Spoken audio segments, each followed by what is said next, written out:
So I'm not going to go over curriculum-based measures because you'll talk about that and read about it. But it's a way of doing frequent assessment.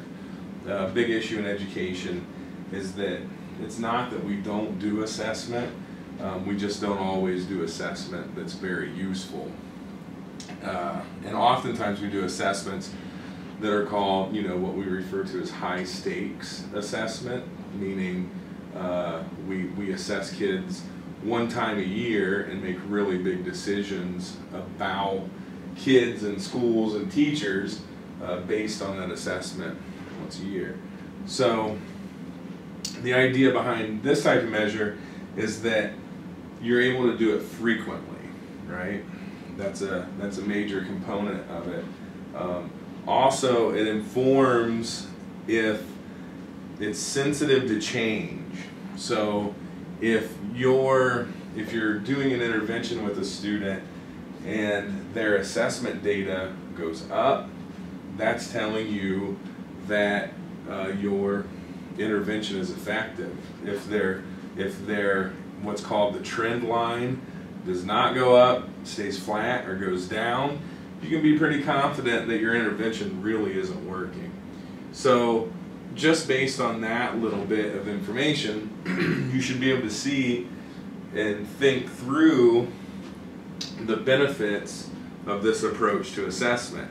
Oftentimes what we do, including a lot of special educators, they spend a lot of time doing instruction, put a lot of time and effort into it, but they never do a formal assessment of any sort. So you might work with a kid for 10, 15 weeks and then do an assessment and realize, wow, that really wasn't effective. A lot of consequences to that. In a nutshell, you basically wasted a lot of your time, and you wasted a lot of precious time for the student that could have been used to help them make academic improvements. So other aspects of these sort of measures are that they're very brief. That's what allows you to do them more frequently. Most of the measures are between 1 and 3 minutes, and what we know about them through a lot of research is that these 1 to 3 minute assessments are actually highly correlated with assessments that take up to 20 minutes or an hour, right? So what we know is that with a 1 minute assessment, you can learn a lot of the same information that you would learn from a much longer assessment that takes a lot more time and may or may not tell you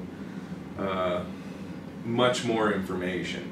Hopefully a longer assessment is going to tell you more information. But another benefit of the measures are that they are authentic, right? So you're not making big inferences, or you're not guessing. So one measure that you may know about is something called oral reading fluency. Okay, very powerful measure for kids between the grade 1st and 3rd grades. It's pretty straightforward. You have a kid read a passage that's at their grade level, and these are predetermined passages, so we're pretty confident they're at the appropriate grade level. And they read for 1 minute. You count how many words they read, and you subtract the number of words they missed. That is their oral reading fluency score, or their words read per minute, or words read correctly per minute. And there are lots of norms or benchmarks that have been established, so we have a pretty good idea of where kids should be. It's hard for some people to believe, but what we know is that most of the time, if a child can read 40 words per minute at the end of 1st grade, we can be pretty confident that they are going to be a proficient reader. Okay? When I go to parent-teacher conferences, it's the first thing I want to know about my kids. And because my kids' teachers know what I do, it's usually the first thing they tell me also. That, oh, he's doing great on DIBELS, or, DIBELS is the assessment that schools are using the most. So it's really powerful information. It's information that as a parent I really want to know about my kids, because I can be rest assured, nothing's 100%. But if my kids are on a trajectory to read 40 words a minute on DIBELS by the end of first grade, there is just a lot of research that's telling me they're going to be an okay reader. So, questions?